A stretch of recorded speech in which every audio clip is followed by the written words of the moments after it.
오늘도 하나님의 은혜 가운데 가는 하루 되시기를 주의 이름으로 축원합니다. 인생에는 두 가지 인생이 있습니다. 하나는 내가 내 인생을 계획하고 내가 주인 되어서 이끌어가는 그런 인생이 있습니다. 또 하나 인생은 하나님께서 계획하시고 하나님께서 이끌어가시는 인생이 있습니다. 사람의 표현에 보면 하나님이 계획하고 이끌어가시는 주체이시기 때문에 그 하나님의 이끄심에 온전히 순종하는 인생이라고 할 수가 있습니다. 이 두 가지 인생이 있는데 조금 차이가 있는 것은 내가 계획하고 이끌어가는 인생은 늘 살아가는 순간순간이 참 고달프고 어렵습니다. 왜냐하면 늘 내 인생에 대해서 걱정하고 염려하고 근심해야 할 수밖에 없기 때문에 그렇습니다. 또 어려움이 있는 것은 내가 계획하고 내가 주인 되어 살아가는 인생이 잘 되면 교만하기가 쉽습니다. 내 힘으로 했다고 여기기 때문에 그렇죠. 또 어려움을 겪으면 다른 사람과 비교해서 굉장한 열등감 가운데 휩싸이기가 쉽습니다. 왜냐하면 내가 모든 것을 다 했다고 여기기 때문에 잘 되면 교만하고 어려우면 열등감 속에 휩싸이기가 쉽습니다. 반면에 그저 하나님께서 계획하시고 이끌어 가시는 대로 나는 순종하는 인생이다. 그런 인생을 살아가게 되면 참 평안한 인생을 살아가게 됩니다. 이끄시는 분이 다 책임져 주실 것이고 부르신 분이 공급하실 것이다. 그 믿음으로 살아가기 때문에 그렇습니다. 그래서 늘 평안하고 결과도 다 주님께 맡기는 거죠. 부르신 이께서 결과까지도 다 책임지게 하시는 겁니다. 그것 믿고 그저 잘 되어도 못 되어도 하나님의 뜻이 있겠다라고 믿어지니까 그저 모든 것을 다 주님께 맡겨드리게 되는 겁니다. 잘 되어도 교만하지 않고 못 되어도 열등감 가질 필요가 없는 겁니다. 오직 하나님만 드러나면 되는구나. 그냥 하나님만 높여드리고 드러나는 인생을 살아갈 수 있게 되죠. 두 가지 인생으로 보이지만 첫 번째 내가 계획하고 이끌어가는 인생, 사실은 내가 내 인생을 이끌어갈 수 있다고 착각하고 살아가는 인생이 있죠. 왜냐하면 사실은 우리 모두의 인생이 하나님께만 달려 있는 겁니다. 하나님이 주인이심을 아직 깨닫지 못한 인생이고 하나님의 주권을 아직 인정하지 못하는 인생이고 어떤 삶의 순간에 결국은 그것을 깨닫게 되는 순간이 다 오게 될 것입니다. 여러분, 분명한 사실 하나가 우리 인생의 주인, 내가 무언가를 할 수 있고 내가 주인이고 이끌어갈 수 있는 것처럼 보이지만 사실은 오직 우리 인생의 주인은 하나님이시고 모든 주권은 하나님께 달려 있는 겁니다. 여시면 여시는 분도 하나님이시고 닫으시면 닫으시는 분도 하나님이신 겁니다. 여러분, 우리 인생의 주인이 오직 하나님이신 것에 대한 분명한 인정이 우리 가운데 있어야 하겠습니다. 오늘 말씀해 보면 하나님께서 예레미야에게 토기장이에게 가보라 그러면서 그 토기장이가 토기를 빚다가 이 좀 잘못되니까 그것을 다 허물어뜨리고 다시 다른 그릇 만드는 그런 장면을 보게 되었습니다. 그 장면을 보여주시고 하나님께서 예레미야에게 말씀하신 것이 6절에 여호와의 말씀이니라.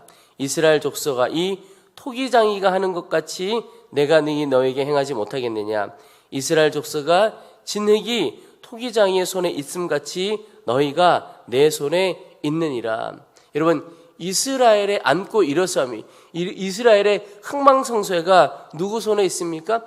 하나님의 손에 있다고 하나님께서 말씀하고 있는 겁니다. 이스라엘을 일으키시는 분도 하나님이시고 무너뜨리게 하는 분도 하나님이시다. 이 말은 내 마음대로, 너희 마음대로 살아가 보려고 아무리 몸부림쳐도 너희 힘으로 할 수 있는 것이 아니라는 거죠. 오직 여호와 하나님의 손에 다 달려 있다는 겁니다. 여러분, 하나님의 손에 달려 있음을 인정하지 않으면 고생만 하고 힘만 드는 겁니다. 쓸데없는 에너지만 낭비하게 되는 거죠.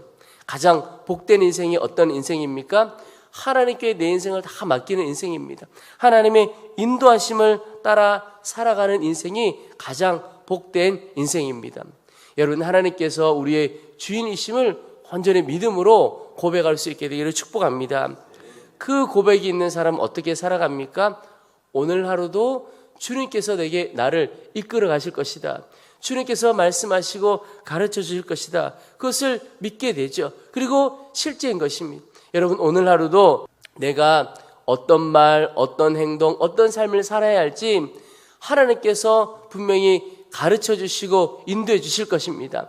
아직 깨닫지 못한다면 우리에게 훈련이 부족한 것이고 하나님과의 친밀함이 부족한 것이지, 하나님은 오늘도 우리에게 말씀하시고 가르쳐 주시는 분이십니다.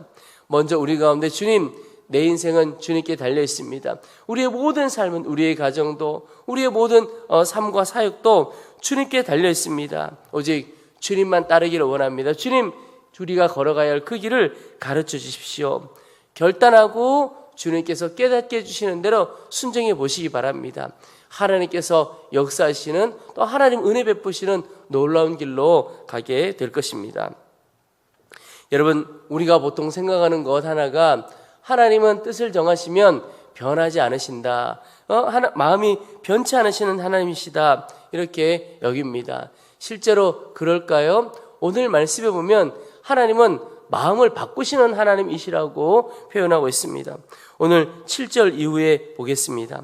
내가 어느 민족이나 국가를 뽑거나 부수거나 멸하라 할 때에 만일 내가 말한 그 민족이 그의 악에서 돌이키면 내가 그에게 내리기로 생각하였던 재앙에 대하여 뜻을 돌이키겠고, 하나님께서 어느 한 나라를 무너뜨리고, 그러니까 심판하려고 하셨을 때 그 나라가 회개하고 돌이키고 죄에서 돌아서면 하나님께서 내리기로 하셨던 그 재앙 돌이키시겠다고, 이 말은 하나님의 마음을 바꾸시겠다고 말씀하고 있습니다. 또 반대 일도 있습니다. 9절에 보면 내가 어느 민족이나 국가를 건설하거나 심오래 할 때에 만일 그들이 나 보기에 악한 것을 행하여 내 목소리를 청종하지 않으면 내가 그에게 유익하게 하리라고 한 복에 대하여 뜻을 돌이키리라. 하나님의 말씀 앞에 청종하지 않으면 복 주시기로 하셨다가도 그거 철회하실 수 있다고. 그러니까 이 말은 하나님께서 마음을 바꾸실 수 있다고 말씀하고 있는 것이죠. 여러분, 그렇다면 우리는 어떤 길로 가야 하겠습니까? 하나님께서 마음을 돌이키시고 우리 가운데 은혜 주시는 길로, 우리에게 복 주시는 길로 가야 하는 거죠. 하나님께서 예레미야서를 통해서, 예레미야 선지를 통해서 계속해서 우리에게 말씀하시는 것이, 죄에서 떠나고 하나님의 말씀을 듣고 그 말씀을 따라 살아가라고 계속 말씀하고 있는 것이죠. 오늘 11절의 말씀도 그와 같습니다. 그러므로 이제 너는 유다 사람들과 예루살렘 주민들에게 말하 이르기를, 여호와의 말씀해 보라. 내가 너에게 재앙을 내리며 계책을 세워 너희를 치료하노니 너희는 각기 악한 길에서 돌이키며 너희의 길과 행위를 아름답게 하라 하셨다 하라. 지금 유다와 예루살렘 사람들을 향하여 하나님께서 심판을 계획하시고 진노하고 계신 겁니다. 징계하시려고 하고 계신 거죠. 그런데 이제 너희가 그 악한 길에서 돌이키면 내가 너희를 용서하고 복주겠다, 그 말씀을 하고 있는 것입니다. 여러분, 저는 이 말씀 읽으면서 하나님은 우리에게 늘 새로운 기회를 주시는 분이시다, 그렇게 여겨집니다. 늘 우리에게 기회를 주시는 겁니다. 진노하고 징계하시겠다고 하시면서 오래 참으시면서 기회를 주시는 거죠. 다시 한번 주님께서 주신 은혜의 길로, 복 주시는 길로 돌이키도록 늘 기다리고 새로운 기회를 주시는 분이 우리 하나님이십니다. 여러분, 이것이 하나님의 은혜인 것이죠. 여러분, 오늘 하루 우리의 삶을 돌이켜보기를 원합니다. 저는 하나님께서 복 주시는 길로, 오늘 표현에 의하면 너희의 길과 행위를 아름답게 하라, 그렇게 말씀하고 계시는데, 이 말씀을 조금 바꿔보면 이런 것입니다. 어떤 길을 가는 것이 하나님께서 감동하시는 길일까? 내가 어떻게 사는 것이 하나님의 마음을 감동시키는 일일까? 그것 고민해보면 좋겠다 하는 마음을 갖습니다.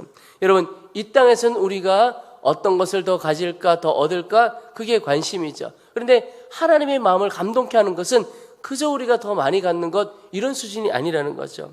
우리 교회에 오셔서 말씀도 전해주시고 찬양도 해주셨던 고영원 선교사님이 그런 표현을 하신 것이 있습니다.